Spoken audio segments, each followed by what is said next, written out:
Chapter 14, On the Dam. Not long after Daggy and Felicity had disappeared from the sight of the watching pig herd, the course of the flood took a turn in a new direction, and the course of their fortunes took a turn for the better. A mile or so from Rest Haven, the old brook had rounded the foot of a high spur, plunged southwest and seawards into quite a deep, steep valley, and though now swollen to many times its usual width, was nevertheless narrower at this point than the broad waters on which Daggy had begun his swim. Consequently, the speed of the current increased dramatically, so that Felicity needed to fly at her fastest to keep up with Daggy. Daggy, of course, was too excited to be frightened. Whee! He yelled as the racing water swept him along. But the Muscovy duck, 10 feet above him, suddenly saw trouble ahead. Something was blocking the way, a kind of rough dam, it seemed, a wall, though Felicity could not see what it was made of. But she could see that the rushing flood parted before it, swerved away to either side, and fell from sight in a boiling swirl. Felicity knew something about waterfalls and the terrible currents beneath them, and she instantly realized the awful danger Daggy would be in if he was swept over the falls.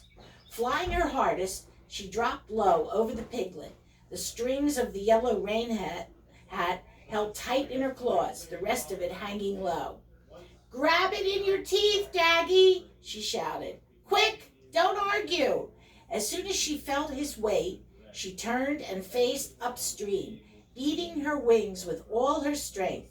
Try as she might, she could still feel herself being dragged backward, but at least she was cutting down Daggy's breakneck speed and keeping him dead center. When a hasty glance over her shoulder told her the moment was ripe, she turned and dropped down onto a branch that stuck out at water level. She walked backward along the branch, pulled as hard as she could, and landed Daggy as an angler lands a fish. They were safe on the dam, and they could hear the thunder of falling water behind and below them.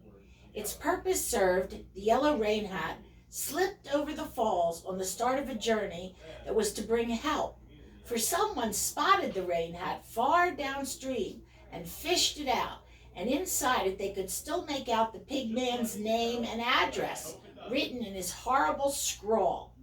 "Gosh, that thing tasted nasty," panted Daggy, wrinkling his snout.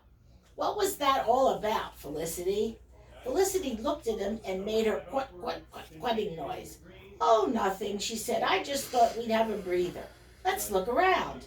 Curiously, perhaps because he was so breathless, sight was the last of Daggy's 5 senses to send messages to his brain. With the roar of the falls in his ears and the sour taste of oilskin in his mouth, the next thing he realized through his sensitive forefeet was that the bark of the big branch on which he was standing was familiarly rough, as though he had met not just this kind of tree, but this particular tree before. Then suddenly, lifting his snout to the wind, he smelled food, and not just food, but pig food, and not just pig food somewhere miles away, but pig food near, very near, here, right on this jumble of objects in the middle of the stream. Then at last, and all this happened in a matter of seconds, he used his eyes. What he suddenly saw excited him so much that he nearly lost his perch and fell into the water again. "Look, Felicity," he shouted. "Look behind you." And there, jammed among the branches in the flood, was the shed. It was still upright, its doors still hung open, and out of the door came the wonderful smells. Like shipwrecked mariners stumbling on treasure, they scrambled toward it. Inside, the bins of barley meal and middlings and flake corn still stood, their wooden lids tightly shut and far too heavy to be lifted by piglet or duck. But that did not matter, for on the floor were sacks of pig nuts that had fallen as the shed had tossed on the flood. Some of these had broken open, so that part of the floor was covered with a rich dark brown carpet of nuts, which Daggy pounced on. Some of this carpet had been wet into a beautiful mush by water seeping through the floorboards, so that Felicity could suck up a kind of delicious pig nut porridge. For a long time there was nothing to be heard in the shed but the sounds of eating. Felicity stopped eating first, because she was full. She went out to the edge of the dam for a drink. When her thirst was satisfied, she flew around to look at the far side of the obstruction. She found, as she had suspected, that the jam of timber had caused a wicked waterfall down which Daggy would surely have plunged to a horrible death. When she came back into the shed, he was still eating. At last he staggered out and picked his way to the water and drank deeply. When he returned, he let out a huge burp, followed by a long sigh of contentment, flopped on his side on the floor, and fell fast asleep. His little spotted balloon of a tummy rising and falling. Not a bad idea, thought the duck, closing her eyes. An hour or so later, Daggy woke suddenly with a shout of, "Mommy!" A series of muddled dreams had turned into a nightmare, something to do with his babyhood. And sure enough, the first thing he focused on was the hardwood club, still hanging on its rusty nail. Then he saw the kind face of his friend Felicity looking down at him from the top of a bin, and he remembered what had happened. Looking out the doorway, he saw a big branch that stuck up in the air, and on the branch were familiar, crinkly-edged leaves, and among the leaves were some acorns. "It's the oak, isn't it, Felicity?" he said. "It's the old oak from Rest Haven." "Yes," said the duck. "It jammed across this narrow place, against some rocks probably, and then caught everything else that came down, including, thank goodness, this shed." "Gosh, yes," said Daggy. "What luck. What super grub. I feel like a new piglet." "You look like a new piglet," said Felicity. "Your mother wouldn't recognize you."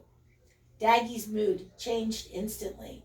"Mommy!" he cried, jumping to his feet. "Oh, Mommy! Oh, how selfish I am! Here I am, making a pig of myself, and all the time, Mommy's hungry, starving perhaps, and Father, and my aunts, and my brothers and sisters, and all the others. Oh, what a selfish pig I am!" "Don't be silly," said Felicity shortly. "It's only sensible that as we've been lucky enough to find all this food, we should eat our fill. We must keep up our strength, you know. There's an awful lot to do." "Yes, I suppose so," said Daggy, a little less miserably. "But what can we do? How can we get this food back to the others? We can't carry it." "I don't know," said Felicity. "I honestly don't know. But I have a feeling that something will turn up." And she began to preen her feathers and to rearrange them, while Daggy lay down again on his distended stomach and gazed out the doorway. As he gazed, something did turn up. At first, Daggy could not see clearly what it was, for the sun was in his eyes. All he noticed was a yellowish lump in the distance, coming down toward them. A dead tree, perhaps, he thought.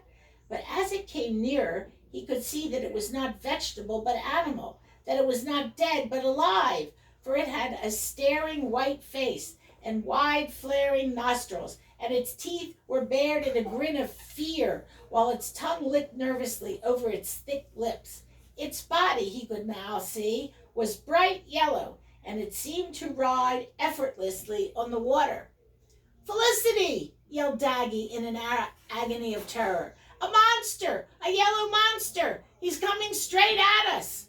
Felicity waddled to the door. "I hope he is," she said. "We need him. It's Duckman."